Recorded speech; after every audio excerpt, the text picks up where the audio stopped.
So recently I viewed a video by AndyPants Gaming called Who Killed Masculinity in Video Games?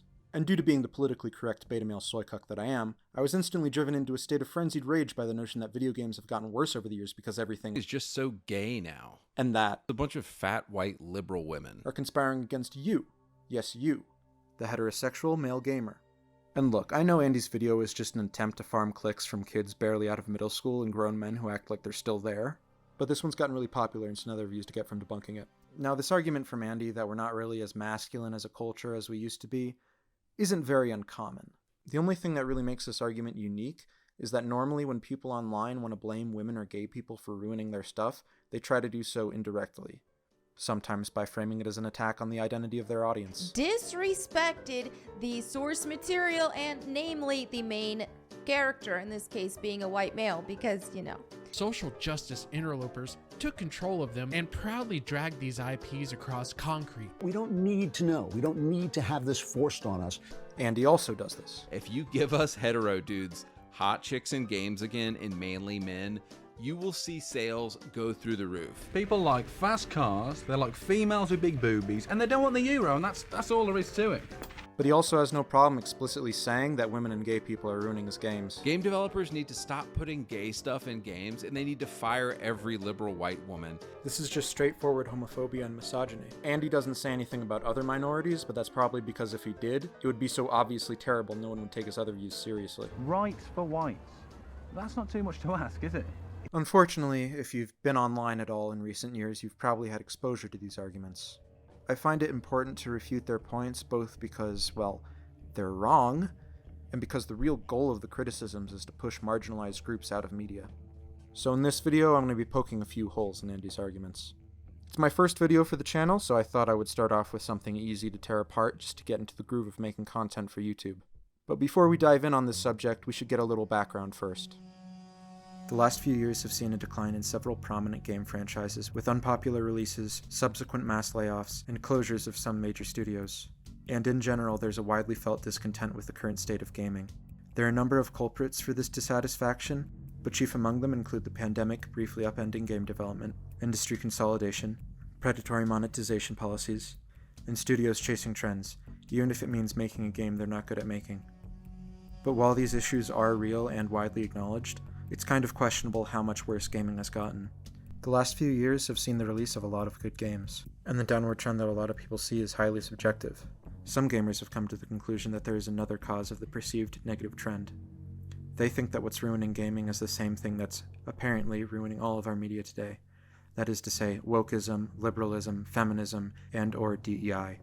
This belief, though, is nothing more than the basic impulse of people to assign blame for something they don't like on something else they also don't like. In Andy's case, though, he blames the decrease in quality of games on their apparent decrease in masculinity. It appears from his footage that Andy infers the presence of gayness from the use of bright colors and cartoony art styles. I hate to break it to anybody who doesn't know, but games like Apex and Fortnite aren't colorful and cutesy because of how gay they are. They're colorful and cutesy because they're trying to grab the attention of iPad babies by making their particular dopamine treadmill stand out. And guess what? Colorful hair grabs a lot more attention than realistically depicted military equipment.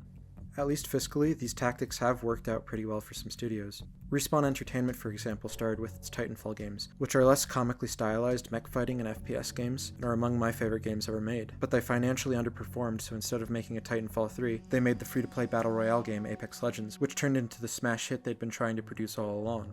Andy spends part of his video talking about the Wolfenstein reboot games. So I was recently playing Wolfenstein The New Order for the first time, which came out in 2014. And I have to say, of all the games I was sure were going to avoid woke Western progressivism, this game was pretty high up there. You don't get it, do you? Before all this, before the Germans, before the war, back home, man, you were the Nazis. But of course, the woke mob had to get involved somehow. He then blames the failure of the spin-off game Youngblood on its two female protagonists. And it's true that people really didn't like that game, but having a gender-swapped Bill and Ted as its protagonists was not its only problem. It was an open-ended co-op game, in a franchise known for its linear single-player games. Youngblood deviated in a lot of ways from the main entry games, and almost none of the differences were appreciated. So you can see how saying it was all the fault of the cringy girl boss characters is a bit oversimplified. It's notable that he doesn't bring up Wolfenstein Cyberpilot, which was another spin-off game in the same franchise made by the same studio in the same year, and which was also received poorly. If New Colossus had not done well, one could easily take this scene, say it was emasculating the Tough, male, manly main character, and blame that for the failure of the game. But because Wolfenstein 2 did well, it'll never become part of this conversation. You can cherry-pick something from each of these games and claim it was a sacrifice to the woke mob, but by only doing it for the game that failed, you can present wokeness as the cause of the failure.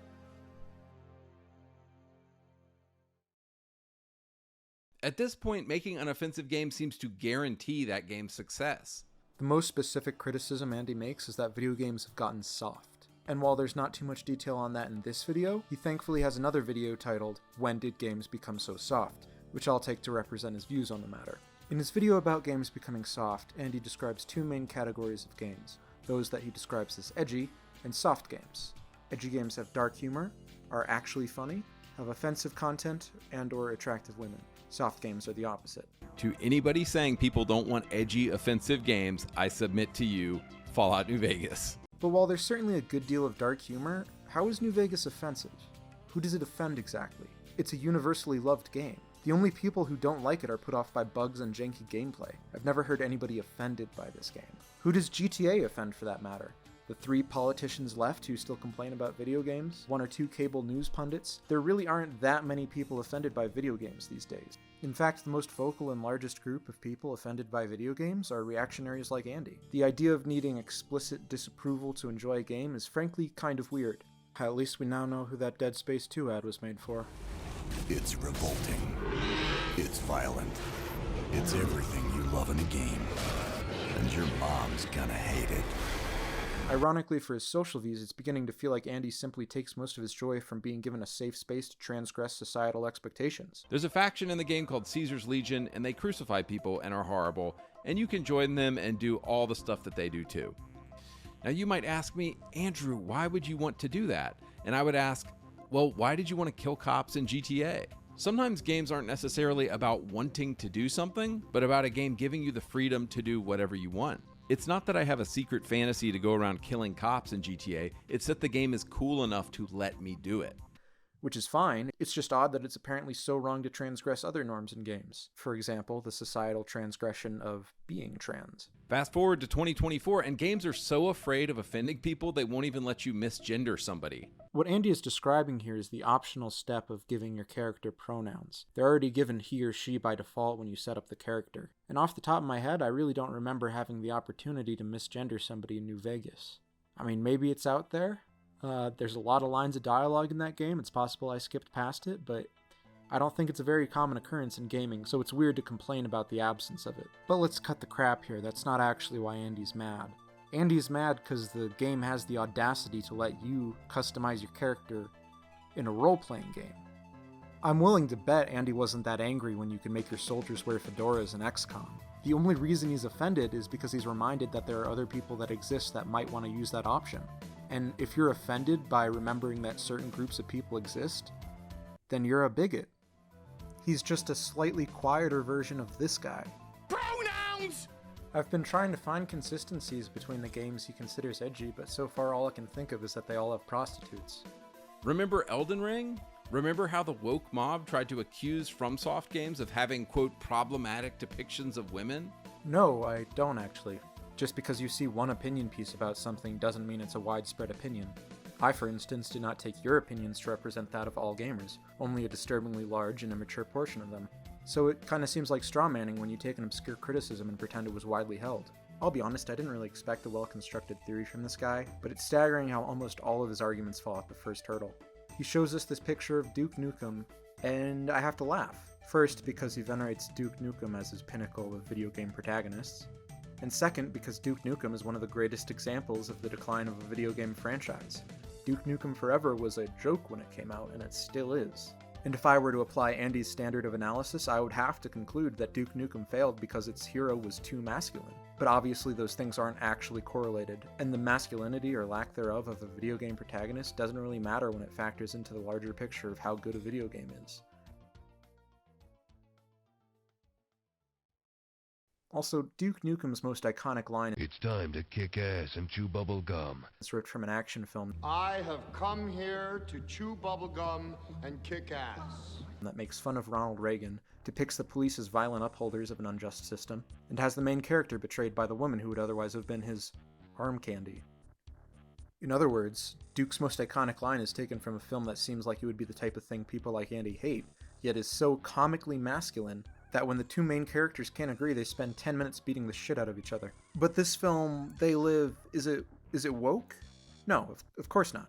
Wokeness isn't about having female protagonists. It's not about being political. It's not even about acknowledging the existence of gay people. Wokeness did once have a meaning, but like all political words, it began to mean different things to different people the moment it became a widespread term. This happens to a lot of terms that enter our political or cultural sphere, but in common parlance, the definition of woke has shifted so much that organizations like the NAACP are actively trying to reclaim its original meaning. However, its second definition as a catch-all for anything progressive doesn't quite encapsulate the way it's being used on some parts of the internet. As it's used online today by opponents of it, wokeism has come to be not leftist ideology or ideas. Wokeness has become a flavor. Wokeness is when a game is bad and also contains things the bigots don't like. Non-sexualized female playable characters aren't considered a side effect of game-ruining wokeness or a decline in masculine games unless the game is also bad, whereby wokeism suddenly becomes a relevant factor. Games with political commentary, even leftist political commentary, aren't considered a byproduct of wokeness unless the game also sucks. It'll be interesting to see the usual suspects try to pretend that this isn't clear political propaganda being shoved down our throat. The term wokeness, used as it is quite commonly in this way, serves only one real purpose: to make you form negative associations with by finding the least flattering examples of feminism, leftist ideas, and LGBTQ people, even though they are not what is ruining your video games. If you want more examples of how this process occurs in other media, see Sarah Z's video, Sacrificial Trash. Andy doesn't bring up games that have well-liked female protagonists because he wants the women in his games to be Arm candy. or if they are empowered, to have a giant butt you can stare at in third person, with exceptions given if the game is too popular for Andy to criticize effectively, given he has no real arguments. I've seen Andy and a couple of other people online imply that a sudden lack of attractive characters is making gaming worse, though this is clearly a standard that applies more to one gender than the other. One of the most popular games last decade was GTA, where you could look like this guy. Or one of these two guys, which, they don't look ugly, but they're just normal guys.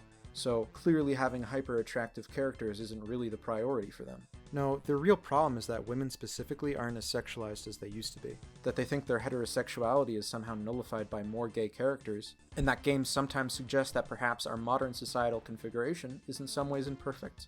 They just don't have the balls to attack the best examples of any of this. Only the low-hanging fruit nobody cared about to begin with. For example, one of the games I mentioned earlier, Fallout New Vegas, lets you take perks to be more gay, and has two optional companions that are openly gay and among the best-written characters in the game. I know Andy is aware of this because he talks in his Soft Games video about how he enjoyed traveling the wasteland with one of them, and shows footage of himself talking to the other one. But when a character Andy likes is gay, it's not worth mentioning. Although when he dislikes a character, it very much is, like that one guy in the Saints Row reboot. You've got the gay Asian man, the girl boss lesbian, another girl boss lesbian, and the gay black guy. The LGBTQ mafia didn't just kill Saints Row, they crucified it on a rainbow flag. Why does everyone always say that? Yet, I'm sure if I asked, Andy would not qualify these characters as being a symptom of wokeness, because wokeness is whatever he doesn't like. Sometimes when a game has obviously well-written gay characters, these game critics say it isn't woke, as fits our earlier definition of wokeness. They may frame it as an exception to wokeness, but it's just a case of a game with likable gay characters. This framing implies that by default the inclusion of gay characters is negative, and well-written depictions are exceptional. This is why when the term woke is being used to slander a game, it's often used in a homophobic, misogynistic, or a host of other terrible manners, depending on the context in which it's being applied.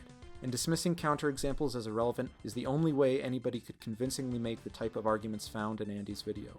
So that, in part, is why I made this video, to point out some counterexamples, to hopefully get one or two people who saw that video to think, and to maybe just try to make a few more people aware of when an argument is trying to make emotional sense rather than actual sense.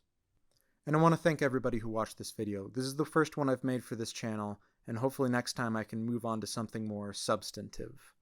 It is important to debunk arguments like this, but there are a lot of other people out there making videos about that type of stuff, And I kind of have my own predilections, my own desires for what I want to do with this channel. I had a lot of fun making this video, but I think in the future I want to move on to tackling bigger targets. I want to take a look at some stuff that I haven't really seen covered over YouTube the way some of this stuff has. So if you're with me for that, then consider subscribing and liking the video, sharing, and all that jazz. Whatever you can do to make the algorithm happy today.